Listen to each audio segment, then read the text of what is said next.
Let's try that again. It's awful weak. Good morning, 11 a.m.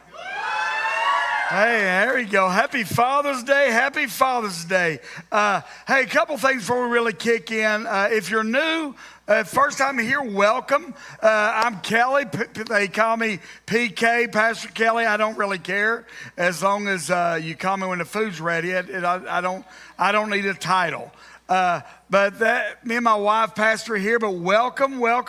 Listen, if you volunteer in any area, I'm talking any area, whether it's Celebrate Recovery, Nursery, WB Kids, our worship, our sound, media, usher, greeter, any area.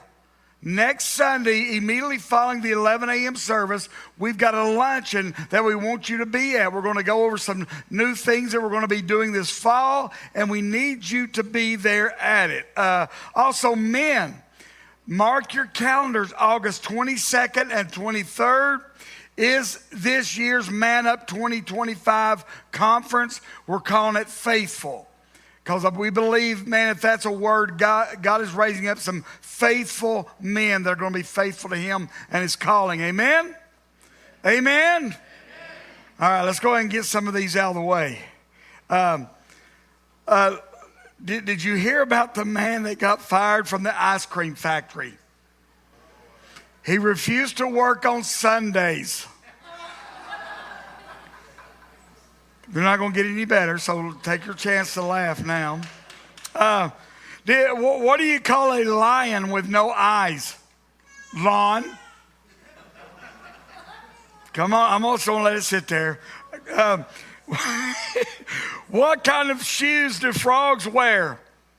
Open-toed sandals? This is as good as it gets, folks. This is it. Thank you. What's a shark's favorite saying? Man overboard. These last two are my favorites, and I think my wife's favorites. What do you call a sheep that can sing and dance? Lady Baba.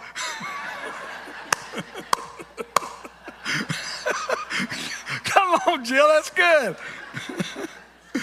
And lastly, but not least, what do you call a French man wearing sandals? Philippe Philip. Here we go. I'm going to laugh at him even if you don't. It doesn't matter. Listen, thank you, Justin. Thank you, man. Hey, how many dads do we have in the building? Can you stand up for me? If you're a dad, stand up for me. Can we honor our dads? Yeah. You can be seated. I think it's a well-established fact that Father's Day is probably really low on the totem pole of holidays that get celebrated here in our country. Mother's Day is in the top 5. Casey said that it's number 2. That meaning you've got Jesus, then moms, because Christmas is 1. But Father's Day barely cracks the top 20 of that. I mean, with Mother's Day, you know, they do a lot of little cute things, showing the mom how much they love them. In fact, Mother's Day is one of the largest and rakes in almost as much money as Christmas does. But they make up these acrostics for mother. And something like this. M is for the million things she gave me. O means only that she's growing old. T is for the tears she shed to save me. H is for her heart of purest gold. E is for her eyes with love light shining. R means right, and right she'll always be. Put them all together, they spell mother, a word that means the world to me. It's not your day, ladies. It's not your day.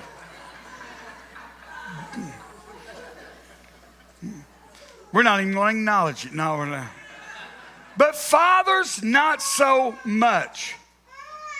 I mean, in fact, let me point out like this. A few years back, Arrow Shirt Company, that's my little grandgirl right there, my little granddaughter. Arrow Shirt Company ran an ad in a magazine for Father's Day using father in an acrostic. And here's how the ad played out. F is for your favorite occupation. And it shows a man asleep in a chair. A is for the anniversaries you blew. Shows a woman waiting for her husband. T is for talk in your sparkling conversation. It shows a man reading a newspaper while his children and wife are trying to talk to him. H is for the helpful things you do. It shows a man with a ladder leaned up against the house, but the ladder's gone through the window. And E is for each time you were forgetful. Shows a man that's speeding off, leaving his pregnant wife at the door while he takes off and he's leaving her for the hospital without her.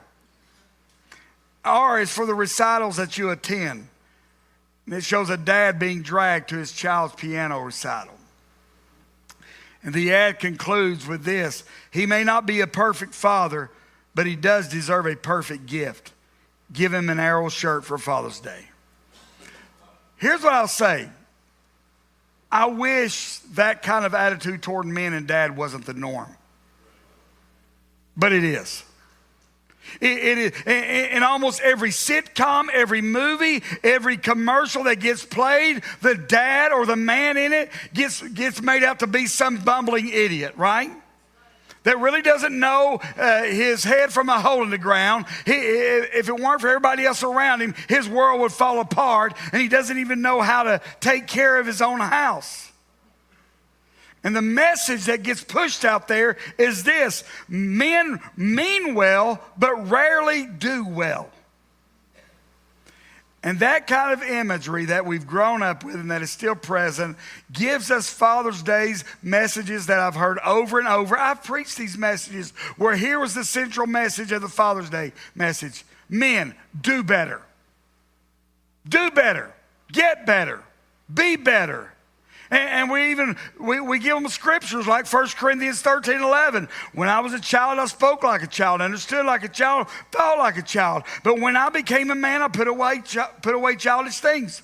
Or 1 Corinthians 16:13. Be watchful, stand firm in the faith, act like men, be strong. Now let me be clear. I agree with those scriptures. I mean, I live my life based on the Word of God. I mean, I believe those. But can I be honest?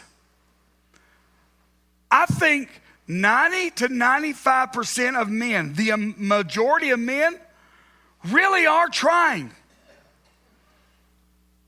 And for us to just get up here and say, do better, try better, they're like, I am trying.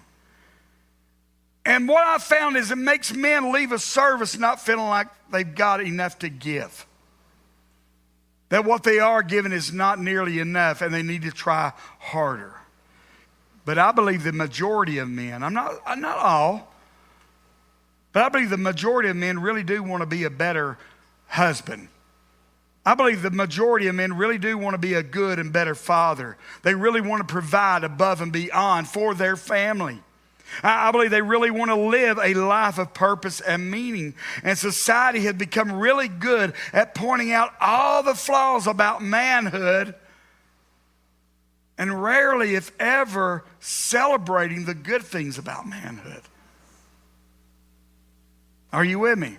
Now, I'm going to tell you that I don't expect this to be an amen message. But what I'm saying is going to be very truthful and honest from a man's perspective. And ladies, what I ask is this: don't just dismiss what I have to say. Because if you haven't noticed, I am a man. And I know personally, from personal experience, what goes through their mind, the weight they carry. And so I want to try to help some of you women, help the kids understand what a man deals with, what goes on in his head, the weight that he is almost constantly carrying, things that he would never talk to you about, not because he's trying to keep a secret, just because he doesn't want to put that weight on the people he loves. And so he keeps it bottled in. And we're going to be in Luke chapter 8, and we're going to get there shortly. But men, listen, I know you don't want to hear me up here preaching for an hour. So let me tell you, this message is going to be like a short dress. Long enough to cover everything, but short enough to keep you interested.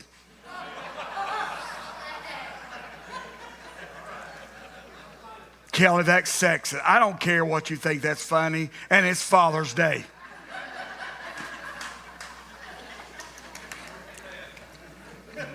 And thank you. I read an article this past week called 7 Emotional Wounds That Most Men Carry But Aren't Allowed to Name. And you're going to see a lot of those played out in the story we're going to read here in a minute in Luke 8. But the first one is this. The men feel the pressure to be the rock. And I'm not talking about Dwayne Johnson. But the article said this: from childhood, men are often told they must be strong, stoic, and unshakable, and they're expected to hold it all together. The second thing, emotion, fear of vulnerability. The article said many men grow up believing that showing vulnerability is a sign of weakness, making it difficult to open up even with those they love for fear of being judged or rejected. Number 3 was the weight of unspoken grief. It said men were discouraged from expressing grief openly, whether it's the death of a loved one, the end of a relationship, or even the loss of a dream. Unspoken grief can linger for years, it said. Number 4, the shame of not measuring up. It says society sets unrealistic standards for being a successful man. Career, money, looks, relationship. When men feel like they're falling short, shame begins to take root. Number 5, the loneliness of disconnection. It said, despite being surrounded by people, many men feel deeply alone. Men are less likely to reach out or maintain close bonds, which can lead to isolation and even depression. And number 6, the anger that masks pain. The article says a man's anger often hides a deeper pain, like sadness, fear, disappointment, or failure. And lastly, the guilt of past mistakes. It says while everyone makes mistakes, men often carry guilt for years, especially if they feel responsible for letting others down. And the article goes on to say this: these wounds don't get healed. This is important. These wounds don't get healed by being ignored. They need to be named, understood, and addressed. So today, I want to preach a different Father's Day message that's not just geared to fathers, it's geared toward men. Men. And I couldn't, after the first service, I had a lot of women say, Pastor, that message was so good, but also we needed to hear that as women. So I want to, and I guarantee you, Scott, you've never heard the passage we're going to read in reference to a Father's Day message. Luke 8, let me set this up. Jesus has been teaching. When he looks at his disciples, says, hey, let's go over to the other side. Let's go over to the other side of the lake. So they get in there, they set sail. Jesus falls asleep. A storm comes up. The disciples are freaking out. They wake Jesus up. Jesus gets up, calms the storm, and they make it to the other side. And that's where we're going to pick up the story. Verse 26 of Luke 8. And they sailed to the region of the Gerasenes, which is across the lake from Galilee. When Jesus stepped ashore, he was met by a demon-possessed man from the town. For a long time, this man had not worn clothes or lived in a house, but had lived in the tombs. Now, let me say this. We're going to do a lot of reading up front, and then we'll come back, but we're going to read this whole story. When he saw Jesus, the man cried out, fell at his feet, shouting at the top of his voice, "What do you want with me, Jesus, Son of the Most High God? I beg you, don't torture me." For Jesus had commanded the impure spirit to come out of the man. Let's stop here. I didn't even say this at 9 a.m. But I want you to notice. The demon's crying out for why? Because Jesus had already commanded. This is not a power trip here. The demon knows it's got to come out. It's just about to try to reason with Jesus on where it goes. You understand that? The devil does not hold a candle when it comes to the power of Jesus. Jesus commanded the impure spirit to come out of the man. Many times it had seized him, and though he was chained hand and foot, kept under guard, he had broken his chains and been driven by the demons into solitary places. Jesus asked him, "What is your name?" Legion, he replied, because many demons had gone into him. And they begged Jesus repeatedly not to order them to go into the abyss. A large herd of pigs was feeding there on the hillside. The demons begged Jesus to let them go into the pigs, and he gave them permission. When the demons came out of the man, they went into the pigs, and the herd rushed down the steep bank into the lake and was drowned. When those tending the pigs saw what had happened, they ran off, reported this in the town and countryside. Look at this. And the people went out to see what had happened. When they came to Jesus, they found the man, the demoniac, from whom the demons had gone out, sitting at Jesus' feet, dressed and in his right mind.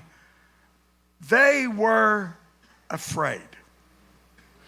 And those who had seen it told the people how the demon-possessed had been cured.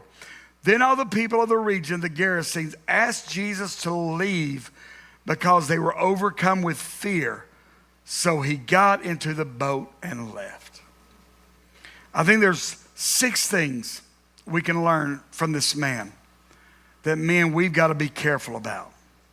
And the first one is this, if you're taking notes: he was isolated. I mean, remember the 5th emotional wound that men carry that they're not allowed to name? The loneliness of disconnection.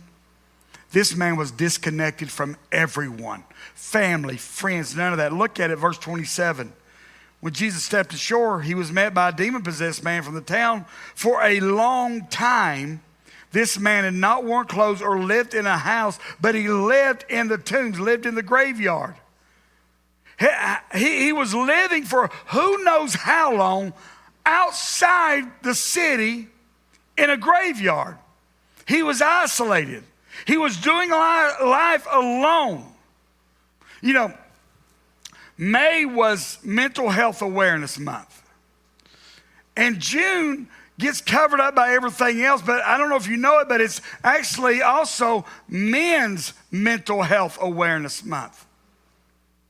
And why is that? Well, there was an article that I read this week out of Western Oregon University. It said that in May of 2023, the U.S. Surgeon General, Vivek Murthy, said, our country is facing an epidemic of loneliness and isolation.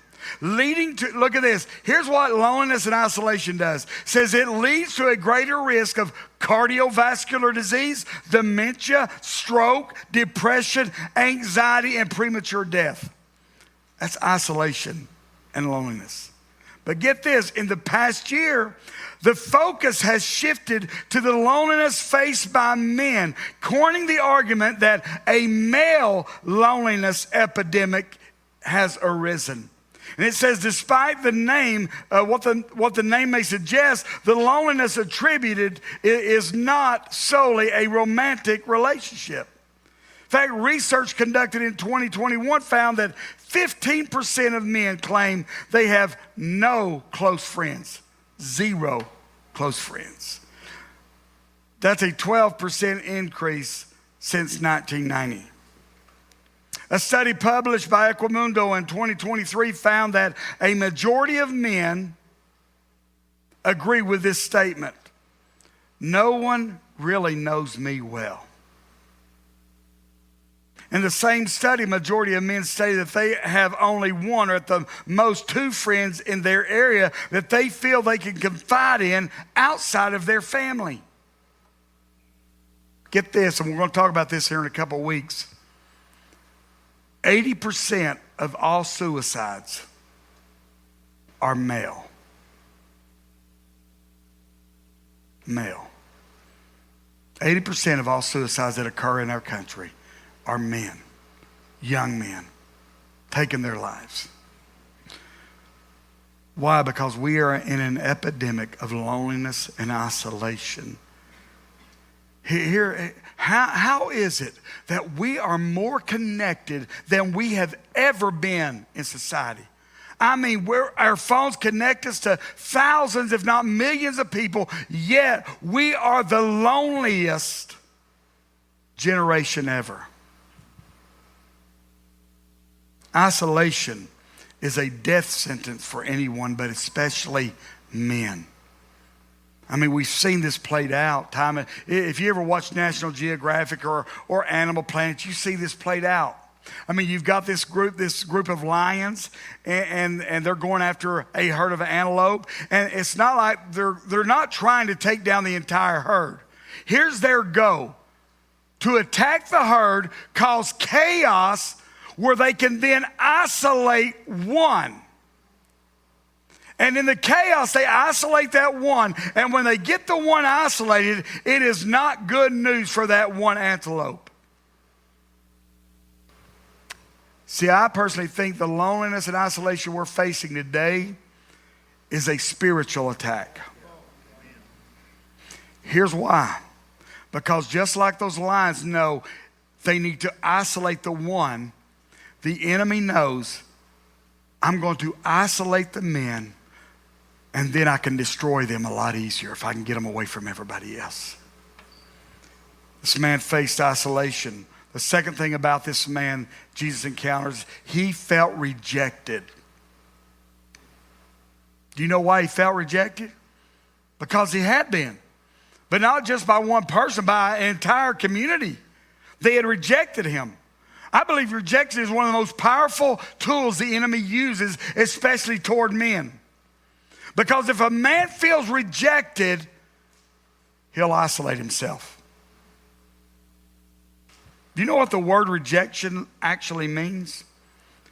To throw back, to throw away as something useless. Anybody ever felt the sting of rejection? See, I think everybody in this room has felt rejection. Man, woman, young, old, online, you felt rejection. If you're saying, Kelly, I haven't, well, let's make what I'm talking about clear. If you've ever been broken up with, you felt rejection. You ever asked somebody out on a date and they said no, you faced rejection. If you ever applied for a job and you didn't get it, rejection. If you ever went up for a promotion but somebody else got the promotion, rejection. If you ever walked through a divorce, rejection. Come on, if you ever tried out for a team and didn't make it, rejection. If you were the one that got picked last, you felt rejection. Everyone has felt the sting of rejection. When I was thinking about this, I thought, I'm going to sit down and write times that I felt rejected. So this is, let's see, what can we call this session?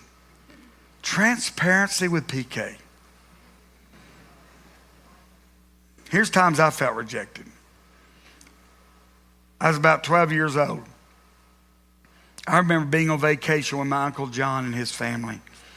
And my cousin Mike and a couple of other cousins met these other teenagers. Now keep in mind, I'm about 5 to 7 years younger than they are.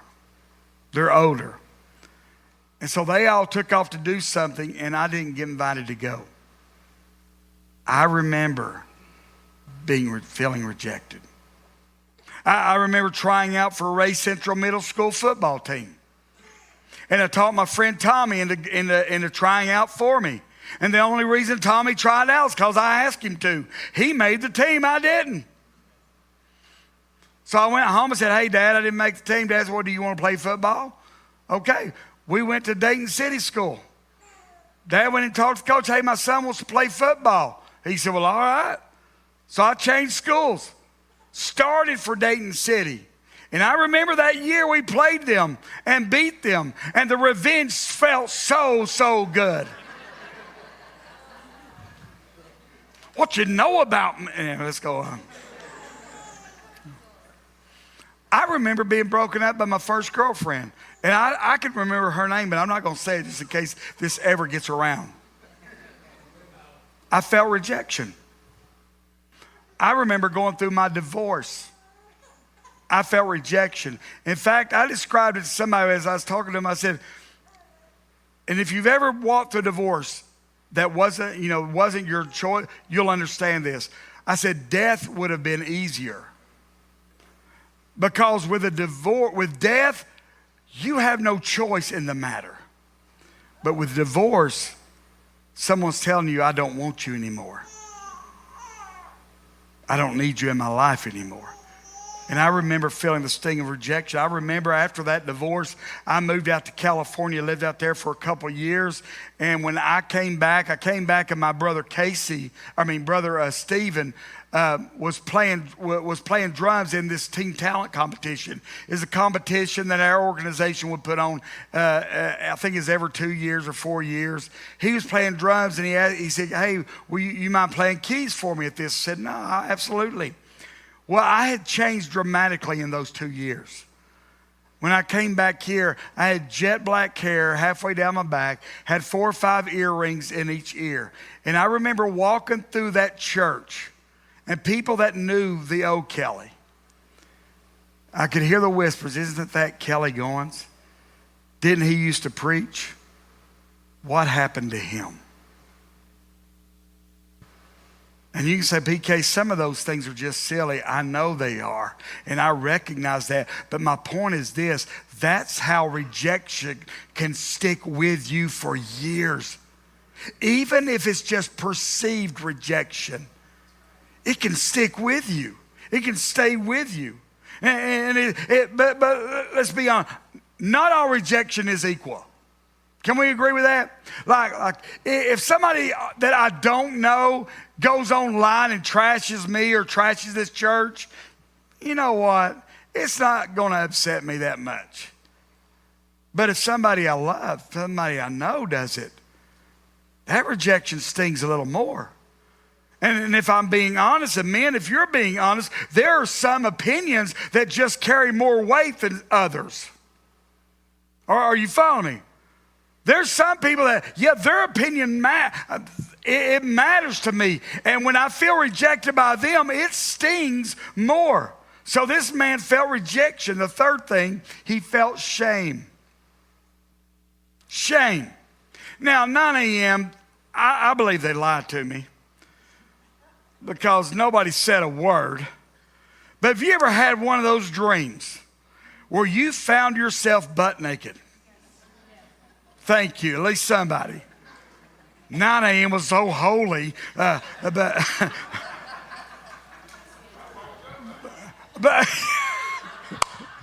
and not in your bed. But no, in these dreams, you find yourself naked, and what do you feel? Shame. You spend the rest of the dream trying to find clothes or hiding, and you can't do either one. And then finally you wake up and you're like, oh, thank God. Nobody wants to see that. But you felt shame. Look at this man felt shame. Look at verse 27. When Jesus stepped ashore, he was met by a demon-possessed man from the town. For a long time, this man had not worn clothes. Chained up in a graveyard, completely naked. Shame.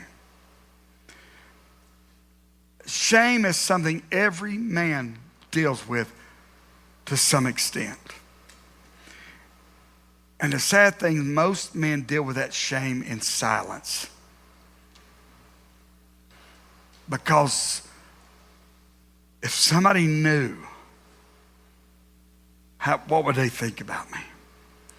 And we deal with shame. Shame for something you did or shame for something you didn't do.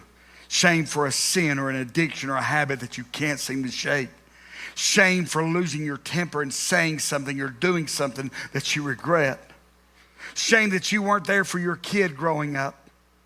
Shame that your marriage ended in divorce. Shame that you didn't get to make things right before someone passed. And I could go on and on, but the truth is men live in this with shame, and most of the time it's silence.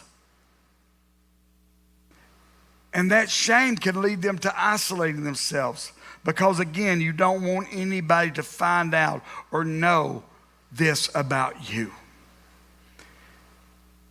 Here's what one article said about shame. Shame is a feeling of embarrassment or humiliation that arises from the perception of having done something dishonorable, immoral, or improper. Now get this. People who experience shame usually try to hide the thing they feel ashamed of. When shame is chronic, it can involve the feeling that you are fundamentally flawed. Shame can make you feel you're flawed. That's a lie from the enemy. The fourth thing about this man, he was deceived. Anybody ever been lied to? Well, I feel like 90% of the church is lying to me right now. Yeah, we've all been lied to. We've all been deceived. I remember when my mom had always been a very sharp, her mind, very sharp mind. After her stroke, her mind was not the same as it used to be. And on more than one occasion, my brother Chris and I had to call the bank, cancel a check that she was sending to a Nigerian prince. I'm not lying. Because the prince had told her that he had a great inheritance, but he needed some money to get that inheritance, then he would send her the rest of it. We live in a world of deception. Come on. In fact, I talked about this. You get texts, you get calls from people trying to scam you every day. And somebody come up to me after church and said, hey, in the 9 a.m. when you talked about that, I got a notice on my phone. It was one of those texts that you had talked about. See, they only take Sundays off. The enemy wants to deceive you and lie to you as a man. And one of the biggest lies the enemy tells you is something like this: nobody understands me. Nobody really gets me. I don't fit in anywhere. And we began to feel alone in our thoughts because we've believed those lies, that nobody would ever understand me, nobody gets me, that if they knew what was going on in this head, they would think I'm a terrible man, a terrible father, a terrible dad, a terrible person altogether. And so we keep it inside. We push it down. We bottle it up and hope it never finds its way to the top. And that's where the enemy wants you, and he will lie and deceive you to keep you there. That's why Jesus warned us in John 8:44. He said that Satan is the father of lies. I love the way the Passion paraphrases this. It says, he never stood, talking about Satan, he never stood with the truth, for he's full of nothing but lies. Lying is his native tongue. He is the master of deception and the father of lies. The fifth thing we need to know about this man. In all that, he lost his identity. He lost sight of who he really was, who he had been created to be. Somewhere between the isolation, rejection, shame, deceit, he forgot who he was. Look at verse 9. Jesus asked him, what is your name? My name is Legion. The man had gotten to a place where his brokenness and his dysfunction began to speak for him. Oh, somebody listen to me. His dysfunction began to answer for him. His brokenness began to answer for him. Why? Because somewhere again between the isolation and the lies, he forgot who he was. That's where a lot of men in here are today. You're carrying around identities and labels that God didn't put on you. My name is failure. My name is disappointment. My name is divorced 3 times. My name is addict because I can't seem to get over this stuff. Or maybe my name is Legion because I've got a lot of problems. Maybe it isn't any of those things. You know something that's more deadly, or just as deadly, is when men begin to identify themselves as a paycheck or what they do. Hi, my name is child support. Hi, my name is just provider. Hi, my name is this. This is what I do. This is who I am. Men, listen to me. I want to remind you who you are. You I don't care what you've been labeled. I don't care what you've been told. Listen, you are a son of the Most High God. Period. Period. I know society tells us we're only as loved if we live up to a certain standard. And that is the danger of identifying with what you do or how much you make. Because what happens when you lose that job or you don't make that much anymore? Your identity gets stripped from you. But understand, you are loved by God unconditionally. A pastor that I follow, a guy by the name of Perry Noble, that I followed his journey for a while. And I heard him talk about this, and he said he had got to this place in his ministry. He said, I was speaking at a leadership conference. He said, I looked out and there were 15,000 plus people there to see and hear me speak. He said, I'm in the center stage. I'm telling these people about God, Jesus, and leadership. He says this, when I got done, everybody clapped. And I was absolutely certain in that moment that God loved me because I had performed well. 4 years later, he says, I'm in a treatment center for alcoholism in Tucson, Arizona. I'd hit rock bottom. And he said, one day I heard God say to me, he said, it's clear as everything. He said, Perry, I love the Perry at the treatment facility as much as I love the Perry that was speaking to 15,000 people. Listen, men, you may have crushed it this week and did incredible, or you may have made so many mistakes. I'm here to tell you this, that God loves the you that crushed it as much as he loved the one that blew it 1,000 times. He loves you unconditionally. You're a son of God. The last thing we need to know about this man, he felt the weight.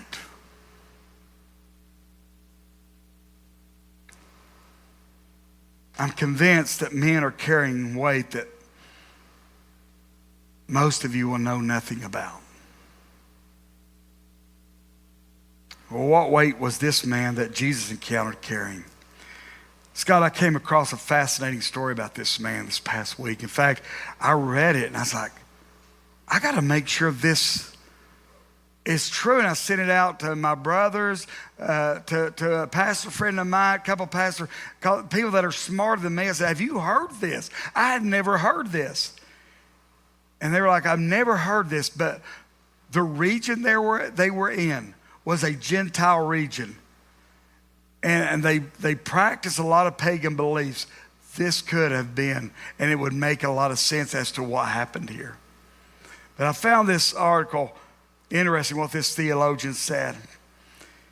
He said this man, talking about the demoniac, played a very special role in the community of the Gadarenes. He is possessed by a legion of demons. Legion is a Roman military term meaning from somewhere between 3,000 to 6,000 soldiers. And this man identifies himself as legion, the demons.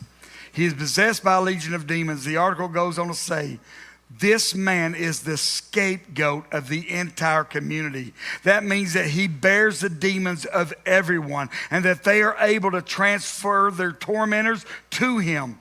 The guy says, a friend of mine who is a Christian clergyman in India, from India, and has demonstrated gifts of exorcism, tells me that the power of the witch doctor is the power of being able to command lesser demons to leave by the power of a greater demon. In such a situation, the demons are never banished. They just transfer place or position. Now get this, in the case of the Gadarene demoniac, the demons of the village, of the entire village, were all put on this one poor man who became a representative and bore the pain and the agony of the entire community on himself. Which kind of makes sense when you read that when they encountered Jesus and he has commanded all these demons to flee, why the people were afraid of him.